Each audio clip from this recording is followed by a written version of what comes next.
सक्रिय झाले आगामी लोकसभा निवडणुकीला घेऊन त्या ठिकाणी आता कुठेतरी 51% मिशन हे आता प्रत्येकाला दिलं गेलेलं आहे। कालच्या 2 दिवस दिल्लीमध्ये बैठका झाल्या, त्या बैठकीमध्ये 51% लक्ष हे प्रत्येकाला दिलं गेलेलं आहे आणि येणाऱ्या निवडणुकीमध्ये भाजपला 51% मतदान झालं पाहिजे असं लक्ष प्रत्येकाला दिलं। कसं पाहताय? भारतीय जनता पार्टी हा काम करत असताना लक्ष उद्दिष्ट ठेवून काम करणारा पक्ष आहे आणि जर सर्व देशातले विरोधक एकत्र येऊन मोदी साहेबांच्या विरोधात फळी उभारत असतील तर देशातील जनता 51% मोदी साहेबांच्या मागे उभी राहिली पाहिजे। ती आहे, ती संघटित करून मतदानात रूपांतरित करण्याची जबाबदारी कार्यकर्ते म्हणून आमची आहे आणि निश्चितच जनताही पाठीशी आहे।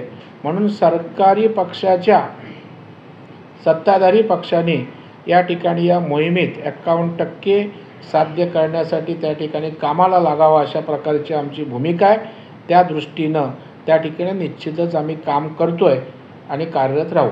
सर, काँग्रेस संजय राऊत यांनी असं काही आरोप त्याप्रमाणे केलेले आहेत तर त्यांच्यावर आरोप केले की 2016 साली कोण गृहमंत्री होते आणि त्यावेळी त्यांनी पॅनलवर सलील गुप्ता याला सोडलेलं होतं अशा प्रकारचे आरोप केले। काय वाटतं? मला वाटतं संजय राऊत यांनी थोडं कायदा समजून घेण्याची आवश्यकता आहे। पॅरेलवर कायद्याच्या सुटकेचे आदेश न्यायालय देत असतं, गृहमंत्री देत नाहीत। संजय राऊत यांना कायदा व्यवस्था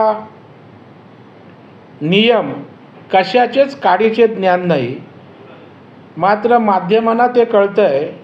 किती बोललात तरी संजय राऊत आपण खोलातच आपले पाय चिखलातच रुतणार आहेत।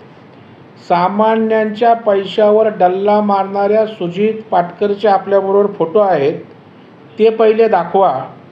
आणि संजय राऊत यांनी स्वप्ना पाटकर यांना केलेली अश्लील शिवीगाळ हे महाराष्ट्रातील जनतेला त्या ठिकाणी माहीत आहे, त्याचं काय याचं उत्तर द्यावं। नैतिकतेचा कुठलाही आधार नसणारा संजय राऊत बेताल बोलणं, बेलगाम बोलणं हे त्यांचं सुरू आहे, त्याला फार किंमत देऊ नये असं मला वाटतं। सर, समाजा पार्टीचे आयोजन भाजप पदाधिकाऱ्यांनी केले होते। व्यंकटेश मोरेंच्या पार्टीला बडगुजर यांना आमंत्रण देण्यात आले होते असे संजय राऊत म्हणाले। संजय राऊत म्हणतात ते काय ब्रह्मवाक्य नाही, ते कुठली अथॉरिटी नाहीत।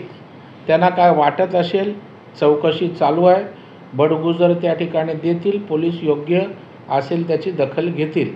आता संजय राऊत काय बोलतात हा कायदा नाही आहे किंवा ते सत्य मानायचं काही कारण नाही।